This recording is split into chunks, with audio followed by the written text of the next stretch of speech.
Break, continue and return, आखिर इन सारे statement का हम यूज़ कहाँ पे करते हैं और इनमें डिफरेंस क्या है? अगर हम लूपिंग में ब्रेक और कंटिन्यू अप्लाई करें तो क्या होगा? अगर हम नेस्टेड लूप में ब्रेक और कंटिन्यू अप्लाई करें तब क्या होगा? तो इन सारे क्वेश्चंस का आंसर आइडेंटिफाई करने के लिए सबसे पहले तो हमको एक एक करके सारे स्टेटमेंट बहुत ही अच्छे से समझने होंगे। तो सबसे पहला तो आता है हमारा ब्रेक स्टेटमेंट। तो आखिर ये ब्रेक स्टेटमेंट होता क्या है? ब्रेक स्टेटमेंट वो स्टेटमेंट है जो कि कंपाइलर को अलाउ करता है कि तुम मुझे जैसे रीड करो ना, तुमको लूप एंड कर देना है। लूप, कौन सा लूप? तो इसको हम फ्लो डायग्राम से समझते हैं। तो देखो, लूपिंग में हमारा सबसे पहला तो आता है कंडीशन। अगर हमारी कंडीशन ट्रू है ना, तो हमारा कोड ब्लॉक एक्सिक्यूट होगा। कोड ब्लॉक ये क्या होता है? कोड ब्लॉक बेसिकली वो सेट ऑफ स्टेटमेंट है जो कि हमारा लूप जब एक्सिक्यूट होता है तो एक्सिक्यूट होते हैं, ठीक है। और अगर हमारा लूप कोड ब्लॉक में ब्रेक स्टेटमेंट नहीं एक्सिक्यूट हुआ है तो वो फिर से कंडीशन टेस्ट करेगा, ठीक है, कंपाइलर। और जैसे ही कंपाइलर ने ब्रेक स्टेटमेंट को रीड किया, अब वो करेगा क्या? वो लूप को टर्मिनेट कर देगा और लूप के बाहर जो सेट ऑफ स्टेटमेंट्स लिखे गए हैं वो उनको एक्सिक्यूट करने लगेगा, ठीक है। तो स्टेटमेंट्स आफ्टर लूप ब्लॉक। अब इसके बाद देखो, हमारा कंट्रोल फ्लो कहाँ पे गया? कंट्रोल फ्लो हमारा नेक्स्ट कमांड पे गया, और वो नेक्स्ट कमांड कहाँ है? Outside of the loop, loop and करने के बाद, ठीक है। अब अगर हम नेस्टेड लूप में ब्रेक स्टेटमेंट अप्लाई करें तब क्या होगा? देखो, जैसे ये है हमारा फर्स्ट लूप, ठीक है, और ये है हमारा सेकेंड लूप, और यहाँ पे हमने अप्लाई कर दिया ब्रेक जो कि स्मॉल लूप में। अब देखो करेगा क्या? वो फर्स्ट लूप को क्या टर्मिनेट करना चाहिए? नहीं। कंपाइलर जैसे ही रीड करेगा ना, वो सेकेंड लूप को टर्मिनेट कर देगा, लेकिन फर्स्ट लूप को टर्मिनेट नहीं करेगा, क्योंकि ब्रेक स्टेटमेंट क्या बताता है कि हमको जहां पर डिक्लेयर करोगे ना, हम उस लूप को टर्मिनेट करेंगे, ठीक है। अब ब्रेक स्टेटमेंट एक एग्जाम्पल के साथ समझते हैं। तो सबसे पहले तो हम प्रोग्राम लिख देते हैं, फिर उसके बाद समझाएंगे कि आखिर ये ब्रेक स्टेटमेंट काम कैसे कर रहा है। तो सबसे पहले तो हमने क्या किया कि लाइब्रेरी डिक्लेयर कर दी। लाइब्रेरी डिक्लेयर करने के बाद हमारा आता है मेन फंक्शन। तो मेन फंक्शन को भी हमने डिक्लेयर कर दिया। अब इसके बाद हमारा मेन चीज क्या आता है? वेरिएबल का डिक्लेरेशन। तो वेरिएबल को भी डिक्लेयर कर दिया। अब इसके बाद हमारे एन की वैल्यू तो है नहीं, तो यूजर से इनपुट करानी है, तो उसके लिए हमने प्रिंटफ स्कैनफ करा लिया। अब हमारे पास एन की वैल्यू है, अब हमको क्या करना है? फॉर लूप अप्लाई करेंगे, ठीक है। तो फॉर लूप हमने अप्लाई कर दिया। अब देखो, हमको फॉर लूप में सबसे पहले क्या करना होता है? हमको काउंटर वेरिएबल की वैल्यू जो है वो इनिशियलाइज करनी होती है। अब देखो, हम आई की वैल्यू कहाँ से इनिशियलाइज करेंगे? देखो, वैल्यू हमारी कहाँ से प्रिंट हो रही थी? 1 से n तक प्रिंट हो रही थी, तो आई की वैल्यू हम 1 से इनिशियलाइज करेंगे। और कंडीशन क्या लगा देंगे? आई इज लेस देन और इक्वल्स टू n। जैसे ही आई की वैल्यू n से बड़ी होगी, तुरंत लूप जो है वो हमारा टर्मिनेट हो जाएगा। अब देखो, इसके बाद हम क्या कर देते हैं? प्रिंटफ करा लेते हैं आई की वैल्यू। अब देखो, जैसे ही हमारी आई की वैल्यू 4 होगी, तुरंत लूप हमको टर्मिनेट करना है, तो इसीलिए हमने ब्रेक अप्लाई कर दिया। अब हमारा इसका आउटपुट क्या आता है वो चेक कर लेते हैं। तो हमारा इसका आउटपुट आ रहा है 1 2 3 4, जो कि बिल्कुल सही है। अब हम नेस्टेड लूप में ब्रेक स्टेटमेंट अप्लाई करके देखते हैं कि उसका कैसा आउटपुट आता है। तो देखो, जो हमने पहले प्रोग्राम बनाया था ना, बस उसी को थोड़ा सा मॉडिफाई कर देंगे। और वो मॉडिफाई क्या करना है? जहां पे हमने कंडीशन लगाई थी ना कि आई डबल इक्वल्स टू 4, तो वहां पे हम एक लूप बना लेंगे जिसका काउंटर वेरिएबल होगा हमारा जे। और जे की वैल्यू हम 1 से इनिशियलाइज कर देंगे, और जब तक जे की वैल्यू हमारी n से छोटी है या n के बराबर है, तब तक हमारा लूप जो है वो एग्जीक्यूट होगा, ठीक है। और हम क्या कर देंगे? एक स्टार प्रिंट करा देंगे। आई की वैल्यू तो पहले से प्रिंट ही हो रही है, ठीक है, एक स्टार और प्रिंट करा देंगे जिससे हमको पता चल पाए कि जे कितने लूप एग्जीक्यूट हुआ है, ठीक है। अब देखो, अब हम कंडीशन लगा देंगे, जब जे की वैल्यू 4 हो तो हमारा लूप जो है वो टर्मिनेट हो जाए। अब हमारा लूप कौन सा टर्मिनेट होगा?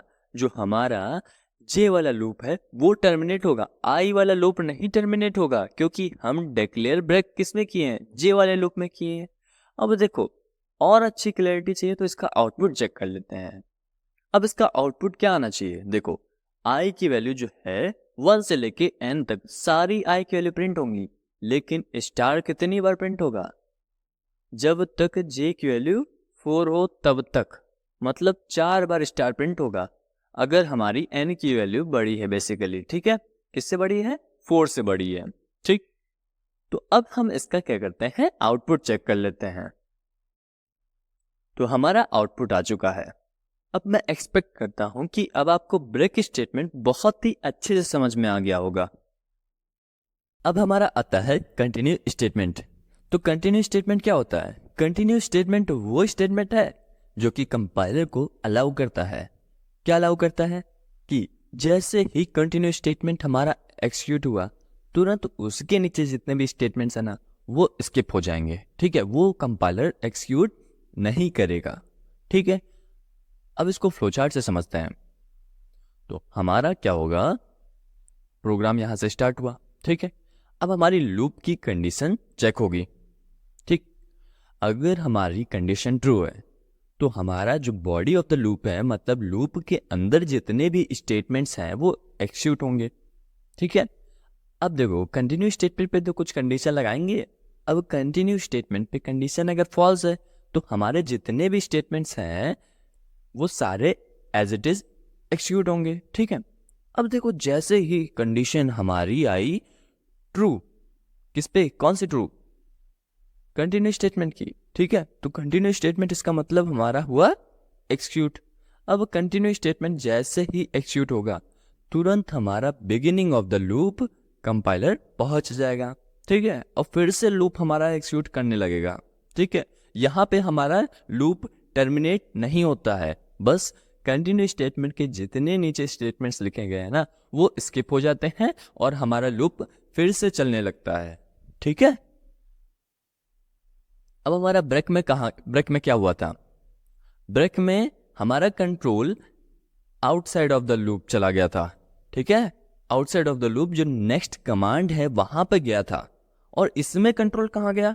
इसमें बिगिनिंग ऑफ द लूप गया। ठीक है, और नेक्स्ट डिफरेंस है हमारा कि ब्रेक स्टेटमेंट में हमारा लूप जो है वो टर्मिनेट हुआ था, लेकिन इसमें क्या हो रहा है, नेक्स्ट इटरेशन हो रहा है। इटरेशन मतलब रिपीटिशन। ठीक है, अब हम कंटिन्यू स्टेटमेंट का एक एग्जांपल समझते हैं। तो जो सबसे पहला वाला प्रोग्राम था हमारा, उसमें हम ब्रेक की जगह पे कंटिन्यू स्टेटमेंट अप्लाई करते हैं। तब देखो होगा क्या, चेक करते हैं। सबसे पहले तो हम कंटिन्यू स्टेटमेंट लिख देंगे। ठीक है, और ये जो प्रिंटफ कमांड है ना, ये हम नीचे लिख देते हैं, तभी तो समझ में आएगा। क्योंकि कंटिन्यू स्टेटमेंट अपने नीचे हुए स्टेटमेंट्स, अपने जो नीचे लिखे हैं स्टेटमेंट्स, उनको स्किप करता है। ठीक है, अब देखो इसका आउटपुट क्या आना चाहिए। हमारा जो ये स्टेटमेंट है, जैसे ही आई की वैल्यू 4 होगी ना, ये स्टेटमेंट हमारा एक्सिक्यूट नहीं होगा, लेकिन जितनी भी आई की वैल्यू है वो सारी प्रिंट होंगी। अब हम इसका एक आउटपुट चेक कर लेते हैं। तो हमारा आउटपुट आया है 1 2 3 और 4 को छोड़ के सारे प्रिंट हुए हैं, 5 6 7 8 9 10। हम कंटिन्यू स्टेटमेंट के लिए एक नेस्टेड लूप का भी एग्जांपल चेक कर लेते हैं। तो जो हमने सेकंड प्रोग्राम लिखा था ना, अब वहां पे करना क्या है, जहां पे ब्रेक लिखा है ना, ब्रेक की जगह पे हम कंटिन्यू स्टेटमेंट लिख देंगे। अब कंटिन्यू स्टेटमेंट के नीचे कुछ स्टेटमेंट है ही नहीं, तो पता कैसे चलेगा हमको? तो अब ये जो प्रिंटफ कमांड है, ये हम कंटिन्यू स्टेटमेंट के नीचे लिख देते हैं। ठीक है, अब हमको इसके बाद क्या करना है, इसको समझते हैं। ठीक है, अब देखो जैसे ही हमारी जे की वैल्यू 4 हुई, हमारा जो स्टार जो है वो प्रिंट नहीं होगा। ठीक, इसका मतलब जब जे की वैल्यू 4 नहीं है तब स्टार प्रिंट होगा। तो मान लो अगर n की वैल्यू हम लिखते हैं 6, तो हमारा स्टार कितने प्रिंट होंगे? एक कम। जब j की वैल्यू 4 होगी तब प्रिंट नहीं होगा। और i की वैल्यू तो जितनी है 1 से लेके n तक, i की वैल्यू तो सारी प्रिंट होगी एज इट इज। ठीक, अब हम इसका आउटपुट चेक करते हैं। तो हमारा आउटपुट आया है, देखो इसमें स्टार कितने प्रिंट हुए हैं? n की वैल्यू तो हमने लिख दी 6, ठीक है। अब स्टार कितने प्रिंट हुए हैं, यहाँ पे 5 स्टार प्रिंट हो रहे हैं, एक कम, n की वैल्यू से एक कम, ठीक है। अब हमारा आता है रिटर्न स्टेटमेंट।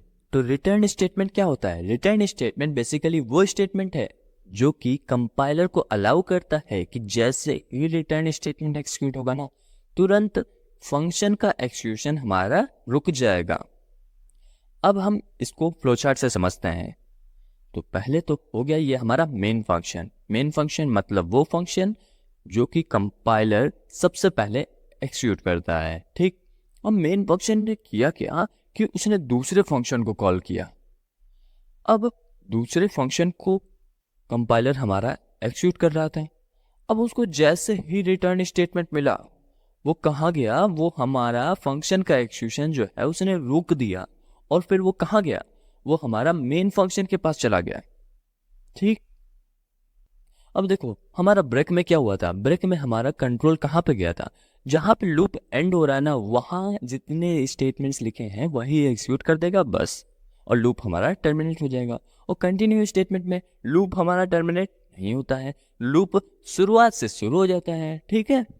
अब इसमें क्या होता है, इसमें हमारा कॉलिंग फंक्शन जो है वो टर्मिनेट हो जाता है, ठीक।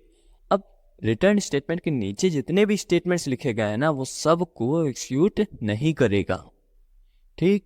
तो ये हो गया डिफरेंस। अब रिटर्न स्टेटमेंट, अगर हमको कोई फंक्शन से वैल्यू रिटर्न करानी है ना, तो हम रिटर्न कीवर्ड का यूज करके कर सकते हैं। अब हम रिटर्न स्टेटमेंट का एक एग्जांपल देख लेते हैं। तो इस एग्जांपल में हमको करना क्या है कि हमको सम कैलकुलेट करना है 1 to n, और हम रिकर्सन को यूज करने वाले हैं, ठीक है। तो अगर आपको रिकर्सन नहीं समझ में आया है ना, तो हमने डिस्क्रिप्शन में लिंक सेंड कर दिया है, ठीक। सबसे पहले हमने क्या किया, लाइब्रेरी डिक्लेयर कर दी। लाइब्रेरी डिक्लेयर करने के बाद हम क्या करते हैं कि जो हमारा फंक्शन है ना, उसका डिक्लेरेशन कर देते हैं। तो फंक्शन का भी डिक्लेरेशन कर दिया। अब इसके बाद क्या आता है, हमारा मेन फंक्शन। तो मेन फंक्शन को डिक्लेयर करने के बाद हमारा आता है वेरिएबल का डिक्लेरेशन। वेरिएबल को डिक्लेयर कर दिया, ए वेरिएबल को, ठीक। अब इसके बाद हमारे पास ए की वैल्यू तो है नहीं, इसके लिए हम क्या करेंगे, प्रिंटफ और स्कैनफ करा लेते हैं। प्रिंटफ स्कैनफ करा लिया। अब जो हमारा फंक्शन है वहां पे हमने क्या लिखा है, इंट डेटा टाइप लिखा है। इसका मतलब वो इंटीजर डेटा टाइप की वैल्यू रिटर्न करने वाला है। तो वैल्यू अगर रिटर्न कर रहा है तो हमको स्टोर कराना पड़ेगा, तो हम एस वेरिएबल में स्टोर करा लेंगे। अब हमारे पास वैल्यू आ गई है, अब हमको प्रिंटफ करा देंगे, ठीक है, प्रिंटफ वैल्यू करा देंगे। अब वैल्यू प्रिंटफ कराने के बाद हम क्या करेंगे, जो हमारा फंक्शन है ना उसका कोड लिख देते हैं। तो जो हमारा रिकर्शन होता है ना, रिकर्शन में जहाँ पे हमारा लूप टर्मिनेट होने वाला है ना, वहाँ पे सबसे पहले कंडीशन अप्लाई कर देते हैं, ठीक है। तो कंडीशन हमने अप्लाई कर दी, जैसे ही n की वैल्यू 1 है ना, तुरंत तुमको 1 रिटर्न कर देना है। तो इससे होगा क्या, जब तक वो लास्ट वैल्यू नहीं कैलकुलेट कर लेगा तब तक वो वैल्यू कुछ रिटर्न नहीं करेगा। यहाँ पे जो हमने लिखा है n प्लस सम n-1, तो वो इसीलिए लिखा है, ठीक है। जब तक लास्ट वैल्यू कैलकुलेट नहीं करेगा तब तक कुछ वैल्यू रिटर्न नहीं करेगा। अब रिटर्न स्टेटमेंट के नीचे हमने चेक करने के लिए लिख दिया है कि रिटर्न स्टेटमेंट के नीचे कोई स्टेटमेंट अगर हम लिखें तो एक्सिक्यूट होगा या नहीं होगा। तो उसके लिए हमने प्रिंटफ में लिख दिया, is it interesting to do coding. अब ये स्टेटमेंट हम देखते हैं प्रिंट होगा या नहीं होगा, जैसे रिटर्न स्टेटमेंट हमने समझाया था। अब रिटर्न स्टेटमेंट के नीचे जितने भी स्टेटमेंट है ना, वो एक्सिक्यूट एक भी स्टेटमेंट नहीं होगा। अब ये चेक करने के लिए हम क्या करते हैं, आउटपुट चेक कर लेते हैं। तो हमने वैल्यू एंटर कर दी 6 और हमारा सम आ गया 21। अब वैसे तो प्रिंटफ अगर हमारा एक्सिक्यूट होता स्टेटमेंट, तो जितनी बार हमारा रिकर्सन होता, मतलब कितनी बार होगा था, 6 बार। तो 6 बार स्टेटमेंट प्रिंट होना चाहिए, यहाँ पे तो एक भी बार प्रिंट नहीं हुआ है। इसका मतलब यही है कि रिटर्न स्टेटमेंट के नीचे जितने भी स्टेटमेंट लिखे होंगे ना, वो एक्सिक्यूट नहीं होंगे, ठीक। Subscribe now and press the bell icon. Never miss an update.